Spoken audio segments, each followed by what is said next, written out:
नमस्कार दोस्तों, तो आपका स्वागत है प्रज्ञा क्लासेस चैनल पर। तो आज हम क्लास 10th का लेसन 5वां चैप्टर लेकर आए। उस चैप्टर का नाम है नागरी लिपि। कौन लिपि? नागरी लिपि। मेरे दोस्त, मेरे मित्र, आपको पता है कि भारत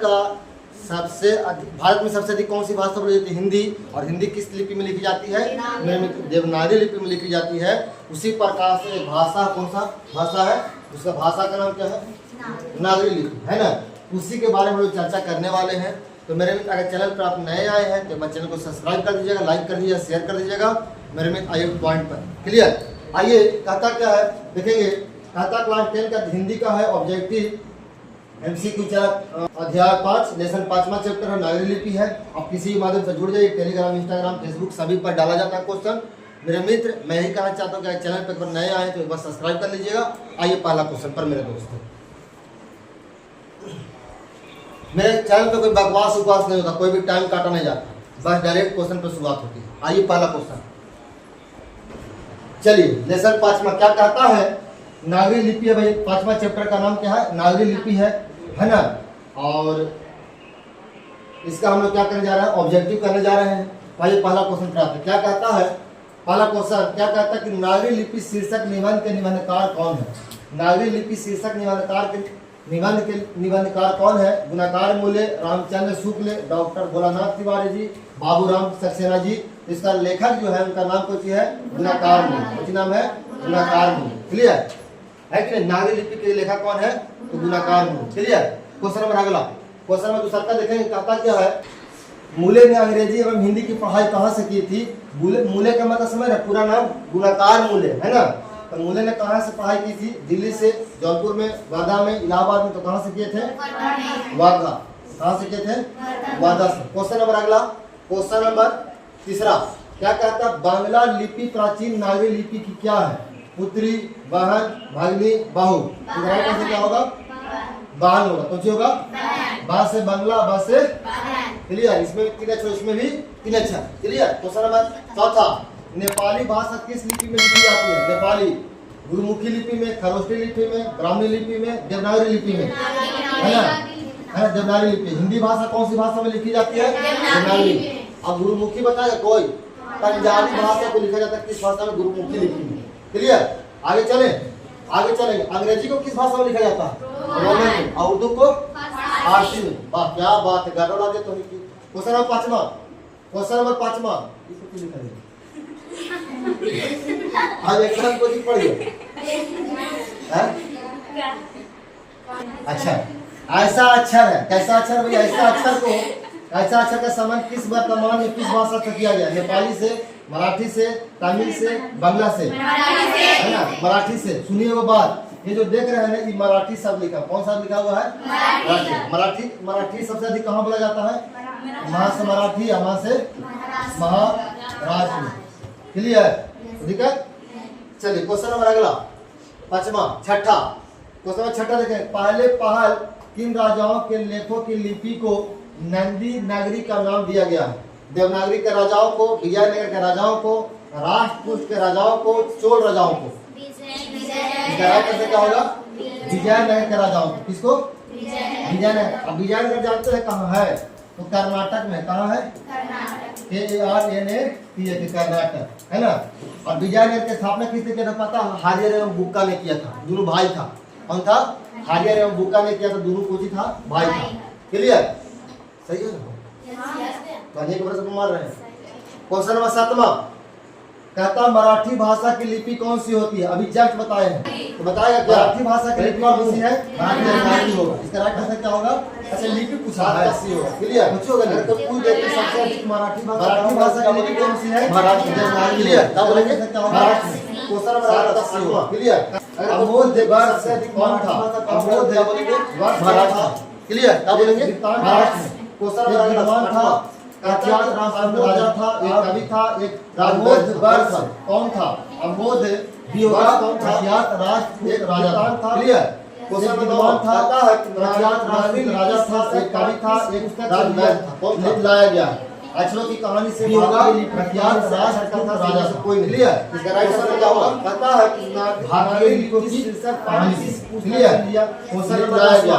अक्षरों की कहानी से भारतीय कहानी से अच्छा था इनमें से साधु सिद्ध की लिपि भारतीय प्रकार की लिपि होगा। Clear clear. क्वेश्चन नंबर कहता है कि सिद्धम क्या सिद्धम किसे देवनागरी साधु सिद्ध एक प्रकार की लिपि होगा। क्लियर। को काशी काशी कौन है बनाया किसे देवनागरी की संज्ञा दी गई। क्वेश्चन नंबर अगला देख मथुरा को केरल के शासकों द्वारा काशी कहाँ है केरला से सब किस लिपि काशी बनारस में लिखी गई। क्वेश्चन नंबर केरल के शासकों द्वारा केरला से सब किस लिपि। क्वेश्चन नंबर 13 में लिखी गई। हिंदी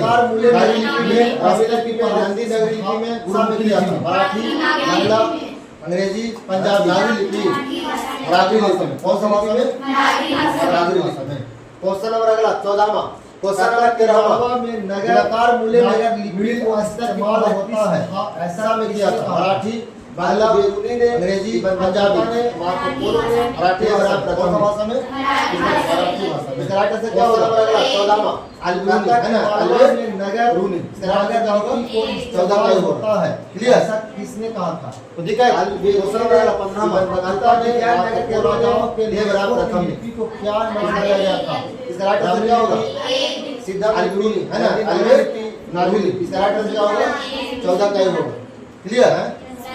ठीक है क्वेश्चन होगा इसका राइट आंसर नहीं 15 का जो होगा सी होगा। क्लियर। क्वेश्चन नंबर 16वां रामलीला मिहिर भोज ग्वालियर नंदी नागरी लिपि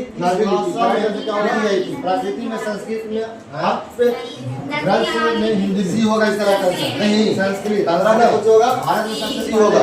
क्लियर। क्वेश्चन नंबर 16वां पहले बोला था मिहिर भोज की ग्वालियर भाषा में बेतमा कहां है बेतमा इंदौर के पास इलाहाबाद के पास मेरे हिंदी में पटना के पास संस्कृत इंदौर कहां होगा भारत में सबसे पहले बताया जाता है सबसे हिंदी ब्रैकेट में पहले बोला जाता है बता आप लोग को एमपी में कहां है। क्वेश्चन नंबर 12 है ना 17 बेतमा कहां है बेतमा इंदौर के पास की शासक का पुणे के पास पर राम सीता की आकृति इंदौर नागरी में राम सीता सदा गंगा करवाए थे हिंदी ब्रैकेट में है ना एमपी में कहां है शेर बात पर हरी है ना हरिहर। क्वेश्चन नंबर अथवा कहता है कि शासक ने अपने सिक्कों पर राम सीता की आकृति और नागरी लिपि में राम सिया शब्द अंकित करवाया था क्या होगा है ना ये होगा अथवा। क्वेश्चन नंबर 19वां कहता है हिंदी लिखी जाती है भाषा में गंगुर लिपि है क्या लगता है कौन सा भाषा बंगाली लिपि। क्लियर जी। अगला क्वेश्चन नागरी लिपि का एक सर्व बेसिक लिपि थी 15वीं सदी में ईसापुर काल में। क्वेश्चन नंबर 19वीं सदी में कहता है हिंदी लिखी जाती है किस भाषा में है ना के लिए कौन सी भाषा बंगाली लिपि। क्लियर। 21वां अगला क्वेश्चन रामायण की रचना किस भाषा में की गई है पूछे की चीज है। रामायण और महाभारत दोनों की ईसापुर काल में 8वीं सदी 11वीं सदी में कभी नहीं। क्वेश्चन 22वां दक्षिण भारत की नागरी लिपि का क्या कारण है। क्वेश्चन 23वां रामायण की रचना सिद्ध भाषा में की गई है तो किसका आंसर क्या होगा एक रामायण महाभारत आंसर क्या होगा क्वेश्चन नंबर 23वां कहता है ईसा की 22वां 15वीं सदी के विजयनगर के शासकों ने अपने लेखों की लिपि को नंदी नगरी गुजराती देवनागरी क्या होगा इसका आंसर क्या होगा इसका आंसर 22 का होगा नागरी। क्वेश्चन नंबर 23वां कहता है इन्होंने 14वीं 15वीं सदी के विजयनगर के शासकों ने अपने लेखों के संस्कृत नंदी नगरी प्राचीन भारतीय देवनागरी ब्राह्मी शास्त्र था ये होगा ना क्या होगा इसका आंसर क्या होगा ये होगा इसका राइट आंसर क्या होगा अक्षर का क्या होगा कहता है भी होगा। क्लियर। पुस्तक में पुरानी लिपियों की अगला क्वेश्चन 25वां कहता है देवनाकार मूल्य का जन्म प्राचीन हुआ था 935 राइट आंसर क्या होगा 935 में हुआ था कब हुआ था 935 है ना 935 में। अगला क्वेश्चन नंबर 26वां गुप्तों की राजधानी को क्या कहा जाता है।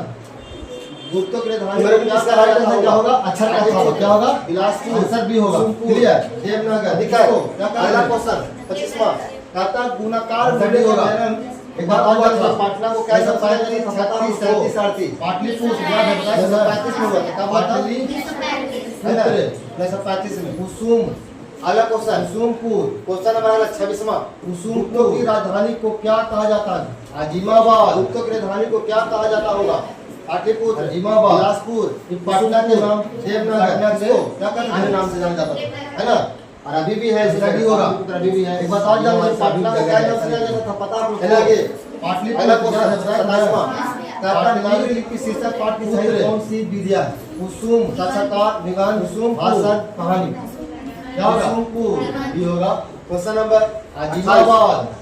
क्वेश्चन 28 गुणाकार मूल्य ने विभिन्न विषयों पर कितने निबंध लिखे हैं? पटना के नाम 1500 से अधिक, पटना 300 से अधिक, अन्य नाम से अधिक है ना, 40 से अधिक भी है, अभी भी है, 2500 से जगह है अधिक होगा। चलिए क्वेश्चन पहला क्वेश्चन 27वां इस्लाम शास्त्र आरंभ साल क्या है? 12वीं सदी में होगा। क्वेश्चन 12वीं अगला क्वेश्चन क्या होगा? क्वेश्चन बताइए नंबर इस्लाम का स्थापना किसने किया? गुणाकार मूल्य ने विभिन्न विषयों पर कितने निबंध लिखे हैं? मेरे को 1500 से अधिक, 2500 से अधिक, 3500 से अधिक, 40 से अधिक करने के लिए 2500 से। गुणाकार मूल्य का जन्म कहाँ हुआ? केरल में, महाराष्ट्र, तमिलनाडु, प्रदेश में। कारण काल क्या है? 12वीं सदी में हुआ था, 14वीं सदी में, 14वीं सदी में। किस्म गुणाकार मूल्य की मृत्यु कब हुई थी? 12वीं सदी, 12वीं सदी में हुआ। अगला क्वेश्चन की मृत्यु हो गई। इनको क्वेश्चन बताएगा कमेंट में किस तरह क्वेश्चन स्थापना किसने किया है? बताइए कमेंट में, बताइएगा आंसर। पात्र किस समय का है? मेरे बताया चला आपको अच्छा लगा तो सब्सक्राइब बहुत धन्यवाद सब्सक्राइब करने के लिए। क्वेश्चन किस पर पढ़ाई नहीं 10-20 रुपए चंदा देता हूं। गुणाकार मूल्य का जन्म कहां हुआ? फाती में कुछ केरल में, महाराष्ट्र में, उत्तर प्रदेश में है ना। कहां हुआ था? महाराष्ट्र में चंदा किस्म गुणाकार मूल्य की शुरुआत कब हुई थी? 1995 में, 2005, 2009 में है। गुणाकार मूल्य बाजार में क्या होगा? गुणाकार मूल्य क्वेश्चन नंबर 37वां कहता है अमीर बेजान तेलुगु कन्या भाषा किस समय का की है? 10-20 भारत की, 10-21 22 भारत की, पूर्वी भारत की, दक्षिण भारत की। 10-20 भाषा बोली जाती है तेलुगु का गंगा भाषा बोली जाती है। एक क्वेश्चन के जवाब आपको दीजिएगा कि बिहार में कौन सी भाषा बोली जाती है? 10-20 चंदा आगे क्वेश्चन 25वां क्वेश्चन नंबर नागरिक का आरंभिक लेख कहां से मिलती है? सीधा भारत से, पश्चिम भारत में, मध्य भारत में, दक्षिण भारत में, शर्मा सुनिश्चित क्या होगा? दक्षिण भारत। गुणाकार मूल्य क्वेश्चन नंबर बोले ना तमिल, दक्षिण भारत, तेलुगु, कन्नड़ भाषा किस क्षेत्र की है? उत्तरी भारत की, 5 बजे से बोल रहे हैं, पूर्वी भारत की, दक्षिण भारत की। दक्षिण भारत में सब भाषा बोली जाती है। तमिल 9 बजे को मलयालम, तेलुगु बोल रहे हैं, बोले वो आप क्वेश्चन के जवाब आपको दीजिएगा कि बिहार में कौन सी भाषा बोली जाती है। क्लियर? आगे क्वेश्चन 25वां क्वेश्चन है 36वां नागरी लिपि दक्षिण भारत की नागरी लिपि क्या कहलाती है? देवनागरी से, पश्चिम भारत ब्राह्मणनागरी, नंदीनागरी, विजयनागरी। दक्षिण भारत से कौन सी है?